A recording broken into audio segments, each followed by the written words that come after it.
I mean, obviously I just got hit, so I'm not going to get it even if there is one.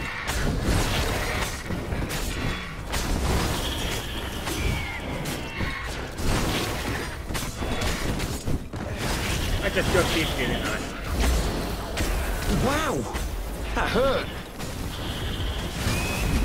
Okay, things are not going too well for me at the moment. I just got like gazillion hits at once. Ow!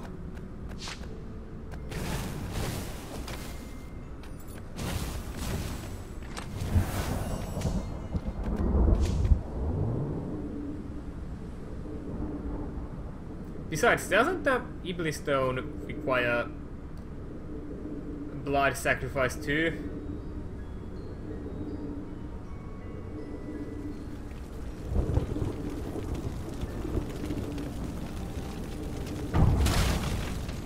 Nope, no food for me. Can I skip this? I really want to skip this. The observatory was a burning hulk. Dead scientists and black feathers everywhere. The Ravens had taken special care to burn the reanimated witness to cinders. Zenobia stared at the carnage. He didn't want me to hear the witness, did he? I guess not. What's your plan? She asked. So, Renato explained his brilliant gambit. Sending Lapino to get the Iblis Stone, become super powerful and corrupted, provoke the Emperor into using the core against him, thus blowing up both of them, and hopefully the fleet too. Let me visit your council, she said, shaken. I want to help.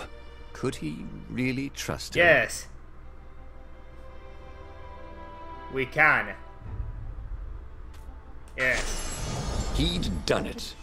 He'd made Zenobia see how evil her father really was. He wished she didn't feel this urge to join in the rebellion. After all, he'd taken care of the Emperor, right? Yeah, but she'd always been conscientious like that. She told him she had to go somewhere first. So Renato gave her the location of the secret base, and they agreed to meet in the ruins. He had a very good feeling about this. Had to go somewhere first. Shit! And I fucked it up.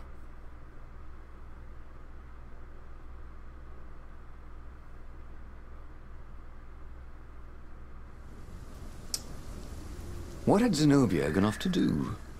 What was more important than meeting the rebel council? Had he made a mistake, sending her to the ruins?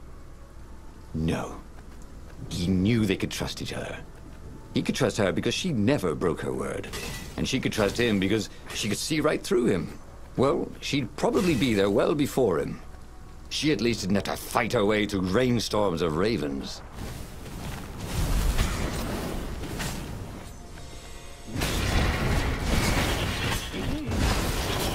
I'm not... He thought about Hypatia. Oh, she'd been an amazing rabbit.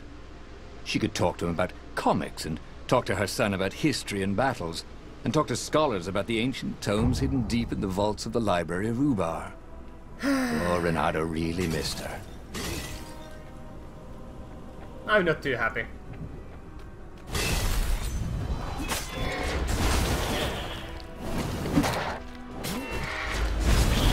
If that is what screws the run up for me, I'm going to be extremely unhappy with it.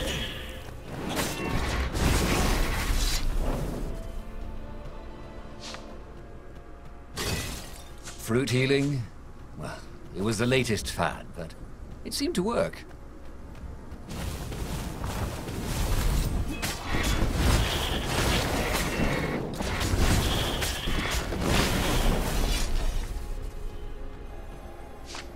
As he came around the bend, there was Lapino.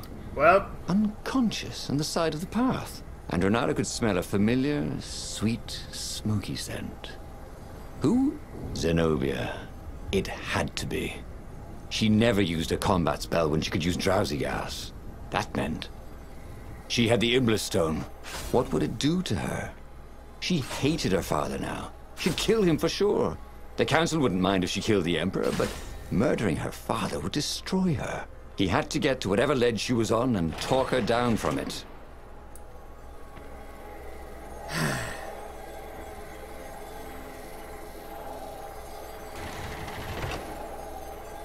So if I gave the stone to her, Pino would go and steal it. Instead...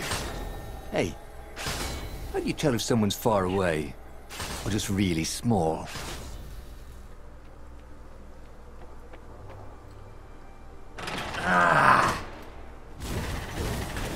The long stairs. So he was close to the rebel base. Nothing was on fire. So far, so good.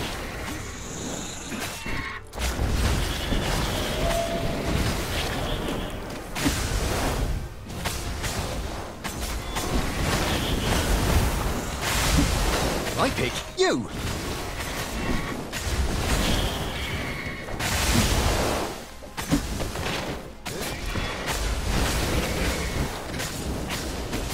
Fuck.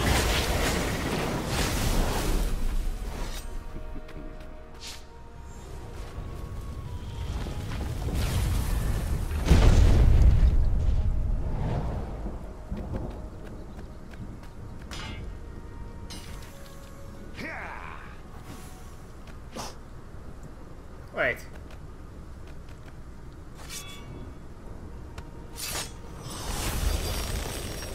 What's behind door number 2? That's Zenobia, that's for sure.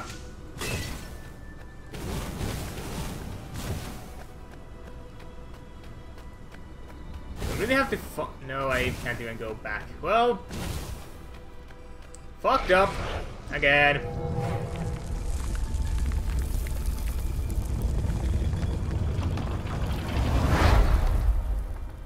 Everyone in the council chamber was dead. Zenobia stood shivering in the courtyard, drenched in blood. Why? He managed. They started arguing with me. I lost my temper and I wanted their blood. Well, not me. The stone did. Why did you take it from Lapino? I had a plan. You had a stupid plan, she said. I'm going to go kill my father now. No, you can't. You'll just take his place. You'll become worse than him. Get out of my way, or I'll kill you too.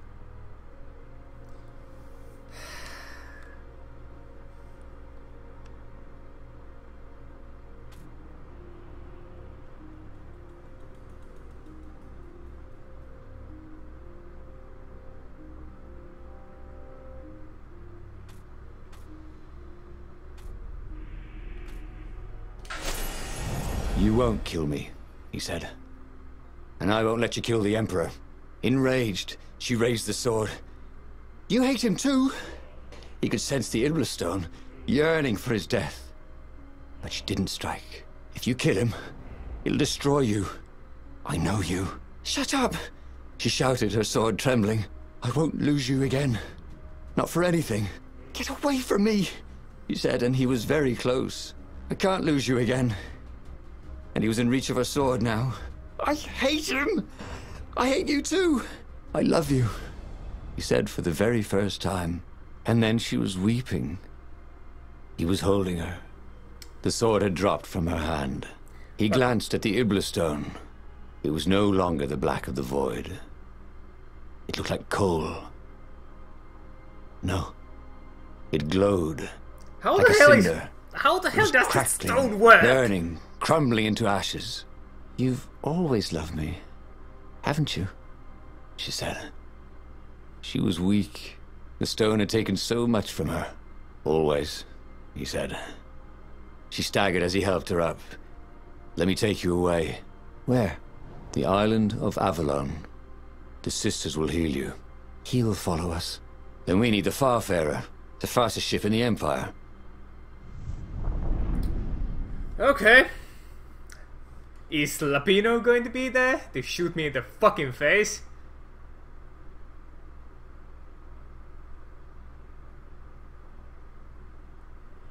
Maybe? Stepping in the back?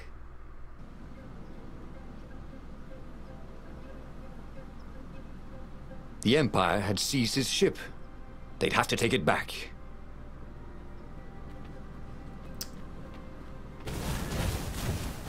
I have a...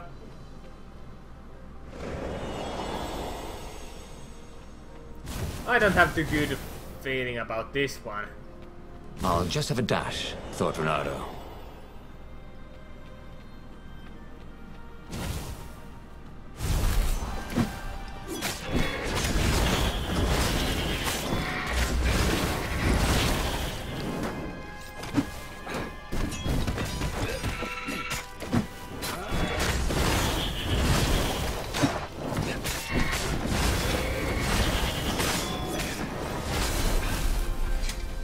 Zenobia was in no shape to fight. But he'd never fought so well. He wasn't fighting for money or loot or a cause. He was fighting for her. For them. His sword danced, his feet flew, and the ravens recoiled from his ferocity.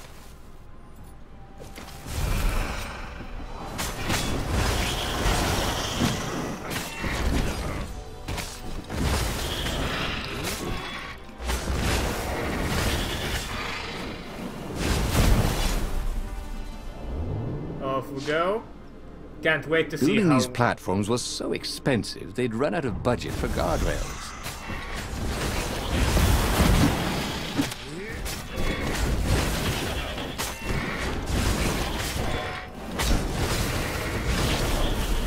There we go.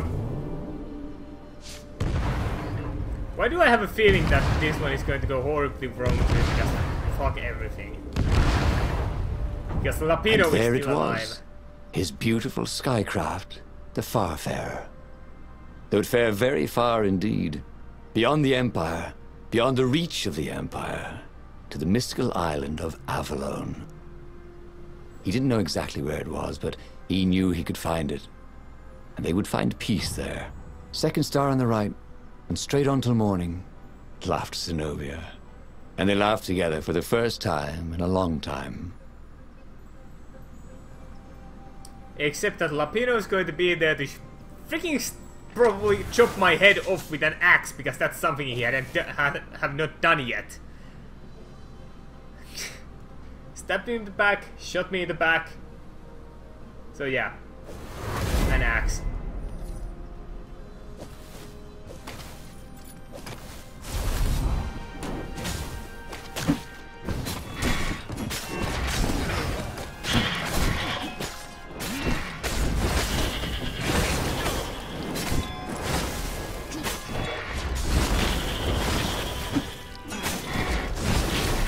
Well, that was a disaster. I don't even need Lapino, I can die all by myself.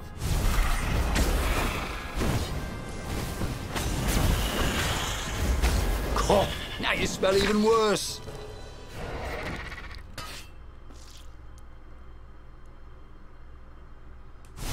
You have died.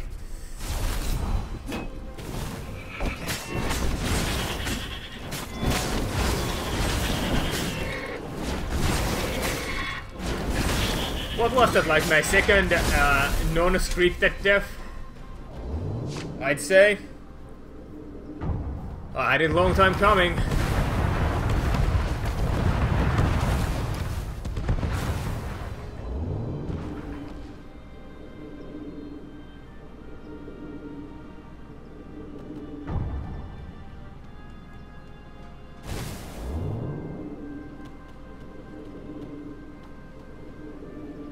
Well then, had to die just for Lapino to kill me again.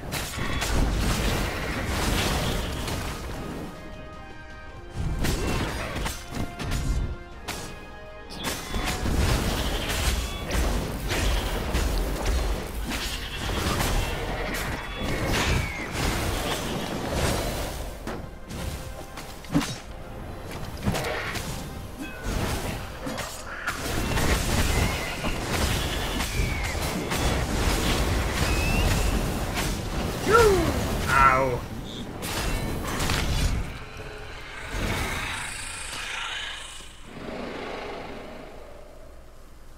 Well, I have a feeling that this just might be the right way to go, since suddenly the game feels a tad bit more difficult than before. Also, I keep making more stupid mistakes and screw myself over. Come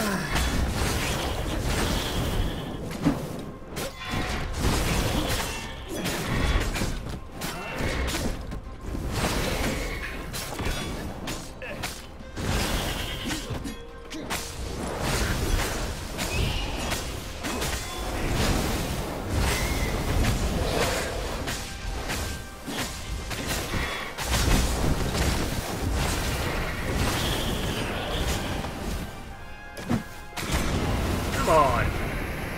Wanted to throw the fucker. Throw the fucker.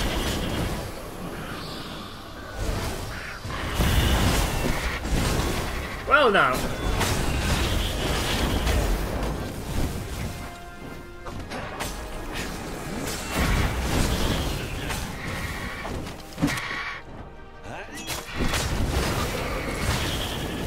Okay.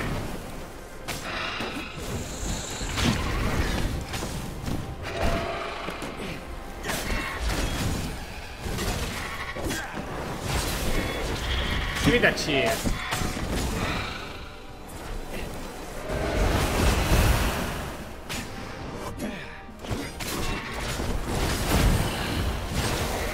Am I done? Okay. Is Lapino going to be here? They did here? not go unnoticed. Scout ships lifted off, and the long lance of the Imperial flagship. Bernardo turned downwind to gain speed. The Raven ships could pursue, but they couldn't close. The Far Speaker croaked, "Return her and live!" "Go sacrifice yourself," yelled Bernardo. "Then you won't have her either." On the flagship, the Emperor was readying some arcane weapon. It couldn't be. It was the core. A devastating beam lanced out of the flagship. Bernardo zigzagged wildly to keep the Farfair out of it. Now the Raven scout ships were closing the distance. How? And the beam was getting closer too. It didn't work before. Then came a blinding flash. And the air was searingly hot all around him. There was a thunderous, deafening roar. He could smell burnt oak and burnt feathers and burnt flesh. But when he could hear and see again, they were alive and unhurt. And they were alone in the sky. Zenobia embraced him. They had done it. Through luck and through love, they had won the war. "Avalon, here we come," he said as he held her arms wide in the prow of the boat and let her feel its speed. "Maybe the real Avalon is wherever we're together," she said.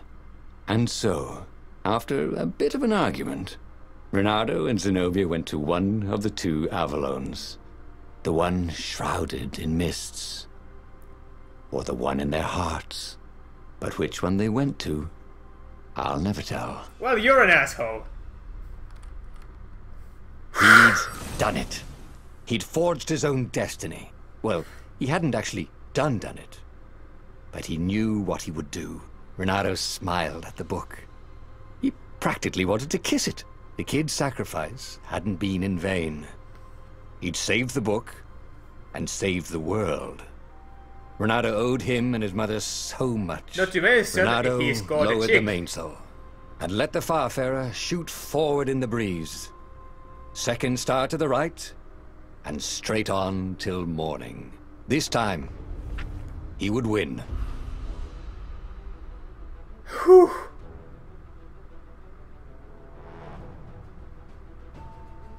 Well.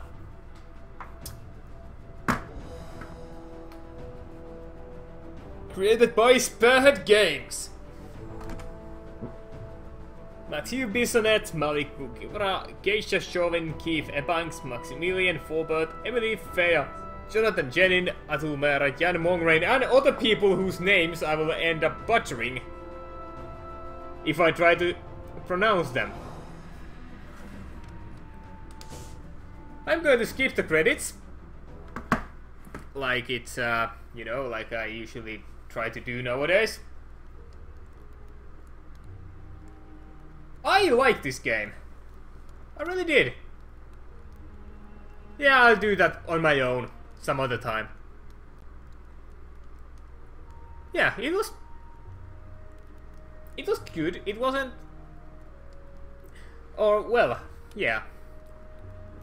It was pretty damn good, even though I had to freaking slam my head against a brick wall like 1,000 times before it finally broke.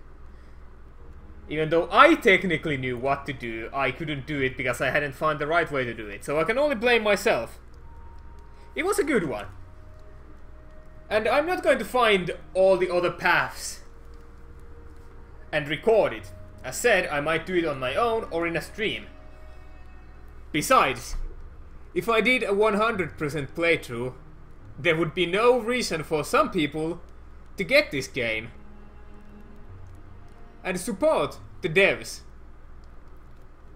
It's a game I would recommend. It has a solid, let's say, solid 8 out of 10. From me. Official, you know, dragon rank of 8 out of 10. Let's just get this thing out of here.